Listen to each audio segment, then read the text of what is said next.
Hello and welcome to Criminal Justice in a Nutshell. My name is Dr. John Fisher, and this week's video presentation,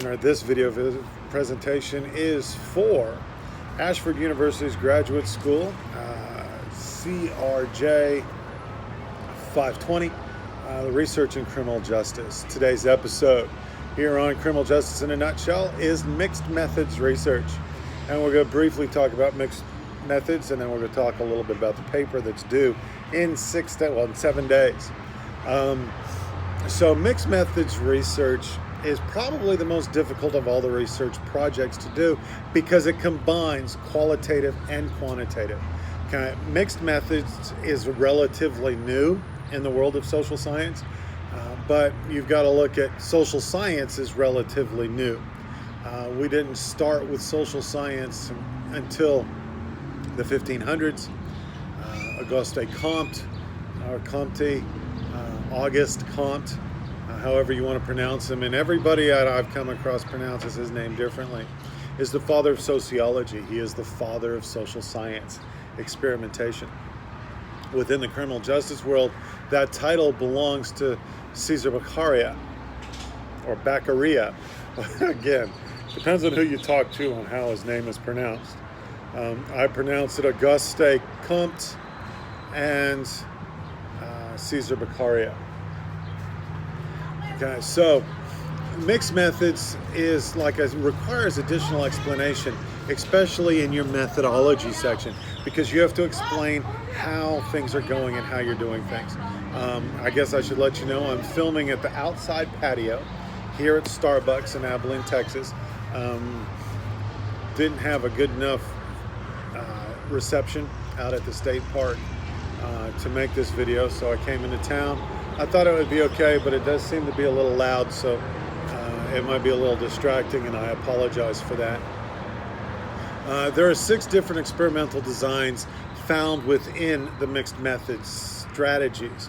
The most common type of research is the concurrent triangulation design, and in this design you conduct research programs, both the qualitative and quantitative, and you compare the data results.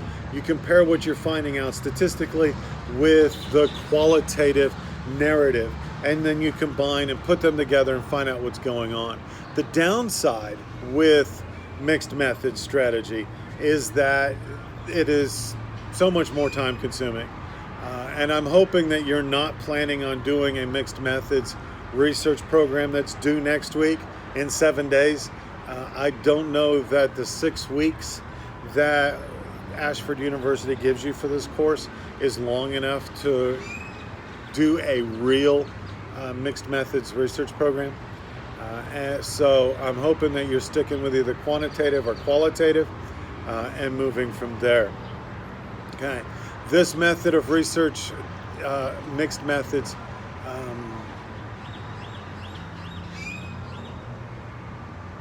is, like I said, it takes a whole lot more time to conduct. You're actually doing 2 experiments on the same research questions. Okay, so we've covered qualitative and quantitative in the past and in the previous weeks, so I don't need to go into all of those. But what we do is, and my favorite of the 6 is the concurrent triangulation design. And you can design your survey question. You can ask your closed-ended question, providing them with the answers that you think they're going to give, and then give them a box, to answer, to further explain. Like you've seen a lot of my discussion posts that I put together. I'm going to ask you a question, and why? So the and why is the qualitative portion of a mixed method research program, and this way you can get the answers. Most of you have already said it. Most of you agree that qualitative research within criminal justice or child protective services, family law, is the better research, because what we're wanting to find out is the what and the why. And we always want to know why. When we go into the court case and we watch TV shows, we always want to know the motive. Why did somebody do something? This past week, there was a mass murder I don't even know the guy's name. NBC and CBS, the media have turned around and they're no longer giving those names. So they are, this guy's anonymous. I don't know who he is. I don't know what his name is. I guess I could do some research and find out. But everybody wants to know, why did he go in there? And why did he kill these 12 people? Why are there 4 more in the hospital? He's dead. You can't ask him. But everybody wants to know why. And that's what social science is about. Why do people do the things that they do? Okay. My current research interest, which you've heard, is on polarization and extremism and hate groups. And why would somebody want to join a hate group? Because, you know, it's a hate group. Why would anybody want to join a hate group? Well, we'll go do research to find out. And I don't know that you can find the truthful answer on why somebody would want to join a hate group through a quantitative purpose. We could do a data search, we could do a record search, we could find out how many hate groups there are, how many people are in those hate groups. We could do quantitative research like that, but nobody's going to tell us why. Okay. So if we want to do a research project, a mixed methods research project on why people join hate groups or about hate in America, I think that's going to be the title of my next book, Hate in America. We would start with the data research. We could do the statistics. Did you know that there are 1,100 hate groups in this country? And there's only 50 states. There's 2,600 and something counties. And there's 1,100 hate groups. That's not even counting the militia groups and the militia movement. That is just your hate groups that the Southern Poverty Law Center has determined as a hate group. Well, we could sit there and we can, sorry about that, I just got a low battery light. I'm going to have to figure something out. But anyway, oh geez, I lost my whole train of thought. So we could do the statistics. We could find out about the hate groups. Did you know that in those 1,100 hate groups, there's less than 50,000 members of hate groups? If you were to watch the news, you were to watch the local media, you would think that the hate groups in America are at such a rampage right now, at such a level that you could not even comprehend how much hate there is in this country. Less than 50,000 members, registered members of hate groups in this country. And there's 350 million people in the country. I don't think the hate groups are as big a threat as some people would like us to believe. But why would somebody join a hate group? And we can turn around, we can ask that question. Are you in a hate group? Yes, I'm in a hate group. I don't think anybody, no, I'm not in a hate group. I'm in a white pride movement. You know, I'm in a black pride movement. I'm in a Hispanic pride movement. I'm not in a hate group because I don't hate anybody. I just want my race to be superior to all the other races.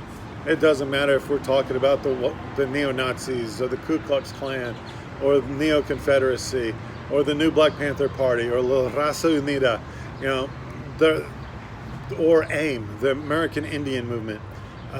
They're all registered hate groups in accordance with the Southern Poverty Law Center and the Anti-Defamation League. Okay, so you know, these groups, regardless of the race, all have the same exact philosophy, but they want that philosophy focused on making their specific race superior to all of the others. There's a African American group that's running around that wants to succeed. They want Michigan, Illinois, Indiana, and I think Wisconsin to be separated from the rest of the United States to be a place for the African American population to live. They want to self-segregate themselves from everybody else. Okay, so, and then we can go, you know, the neo-Nazis want to, you know, create their own all-white community. The Neo-Confederacy wants to reestablish the 13 states of the Confederacy. You know, every one of these groups, you can go on and on and on and on. And they're just haters. Okay. So you would need to go ask them, what motivated you to join this group? Why would you want to join a group like this? And that's how you conduct qualitative research. Now you take the quantitative research, the statistics and the math, and you combine it with the realistic understanding of why people do the things they do, and that's a mixed method research. Okay. Hopefully this was helpful to you and helps you understand a little more. You can triangulate everything, and it's concurrent. It's done at the same time. But hopefully it was helpful. This week you have your final research paper due to me. Okay. I'm going to start grading them as quickly as I can. There are a few of you that have accommodations. I will have everything graded, and I will have your grades posted in Canvas and in the grade book. I will have them posted no later than Sunday at 6 p.m. Central Standard Time. But I'll make sure that it's done. Your paper, run it through Grammarly, run it through a software check program, proofread it, have a friend read it. I keep seeing the same errors over and over and over again. I used to have a professor that if he found 6 to-be verbs, 6 instances of passive voice in any paper, he would give you a 0 on the paper and you would fail the class. I'm not that bad, but I am going to count off. If your paper is not an active voice, if your paper is not meet all of the criteria that is found in the rubric, I'm going to count off and you're going to lose points. Get them turned in as quickly as you can. I have been pleased with this semester. This will be my last video for this class in this term.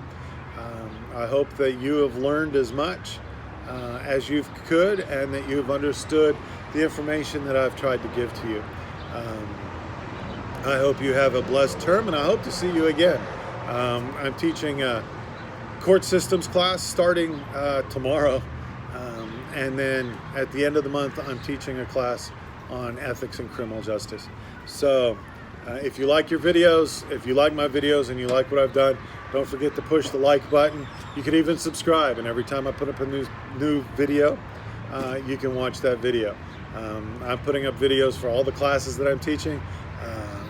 For Western New Mexico University, I'm teaching, I have an internship class, which there will be no videos, and I'm teaching a class on the death penalty. I'm about to make a video on that class shortly, and we'll go from there. So I hope that this video series, these videos that I have built for you, have been beneficial to you and have brought you edification and understanding within the criminal justice world. Have a good day. This is Dr. John Fisher, and you've been watching Criminal Justice in a Nutshell.